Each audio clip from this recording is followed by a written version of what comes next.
नमस्कार, स्वागत है आपका न्यूज 100 लाइव में। मैं हूं आपके साथ पूजा। बालाघाट जिला प्रशासन ने जिला मुख्यालय से 8 किलोमीटर दूर भरवेली थाना क्षेत्र के माने गांव में देर रात संयुक्त रूप से कार्यवाही करते हुए यूपी से बालाघाट लाई गई धान को जब्त करने की कार्यवाही की है।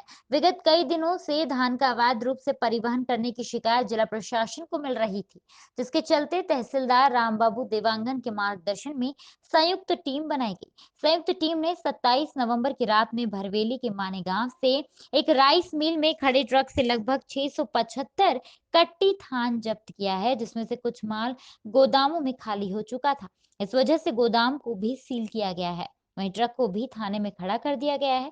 तहसीलदार ने कार्यवाही की जानकारी देते हुए बताया कि एक राइस मिल संचालक के द्वारा धान बुलवाया गया था, लेकिन उसके यहाँ खाली न होकर माने गांव में किसी अन्य व्यक्ति के गोदाम में धान खाली किया जा रहा था।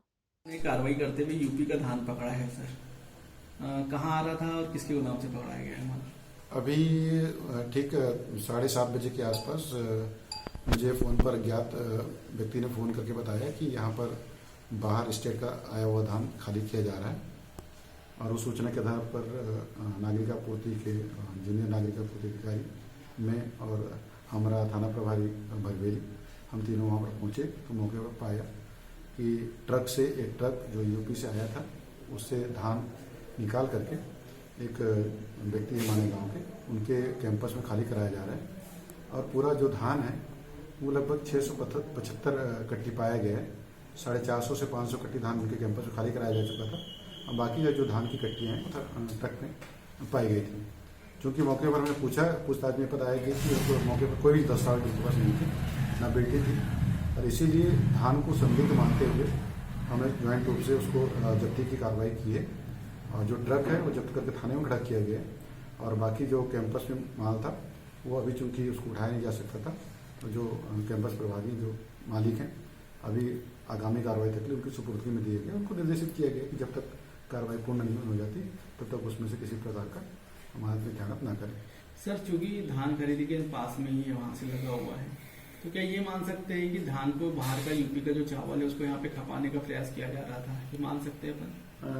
देखिए, इसके बारे में तो अभी बहुत स्पष्ट रूप से हम नहीं बोल सकते हैं, परंतु जैसे बाकी जिलों से या बाकी शहरों से जानकारियां आ रही हैं कि बाहर के धान लाए जा रहे हैं, उसी तरह का यह प्रथम दृष्टया समझ में आता है कि यूपी इतनी दूर से कानपुर से धान यहाँ पर लाना, और हमारे प्रथम दृष्टया जो हमने जाँच की तो धान की क्वालिटी भी बहुत खराब है। ये संभावना हो सकती है कि इस धान को किसी अन्य जगह पर उसका दुरुपयोग करके खपाया जा सके, तो इसीलिए हमने इसको संदिग्ध मानते हुए जब्त किया है।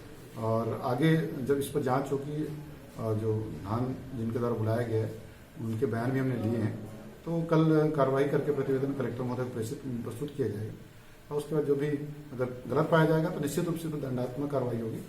और इसके माध्यम से आम जनता की तरफ मैसेज जाएगा कि बाहर के जो इस तरह के खराब धान यहाँ पर लाए जा रहे हैं, अगर लाए जाते हैं तो हमको जैसी जानकारी मिलती है हम बिल्कुल उसको जब्त करेंगे, पकड़ेंगे और जिला प्रशासन के द्वारा बिल्कुल कार्रवाई की जाएगी। सर, शुरुआती पूछताछ में मतलब ड्राइवर से आपने पूछे होंगे किसने बुलवाया धान यहाँ पे, और कुछ तो जानकारी इसमें ये बताया गया कि जो ड्राइवर ने बताया कि ये गायत्री राइस मिल है जिसके मालिक हितेश अग्रवाल हैं, उनके द्वारा ये धान बुलाया गया था और उनके कैंपस, उनके गायत्री राइस मिल धान की कट्टियाँ खाली न कराई जा करके एक अलग स्थान पर ये धान की कट्टियाँ खाली कराई जा रही थी, जो कि ड्राइवर के बताए अनुसार जो इनके खाली कराई थी उन्होंने बताया था कि ये किसी रविंद्र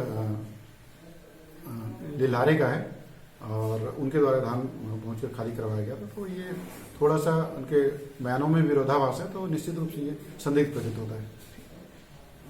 अभी के लिए बस इतना ही। लगातार ताजा खबरों के लिए आप देखते रहिए न्यूज 100 लाइव। नमस्कार।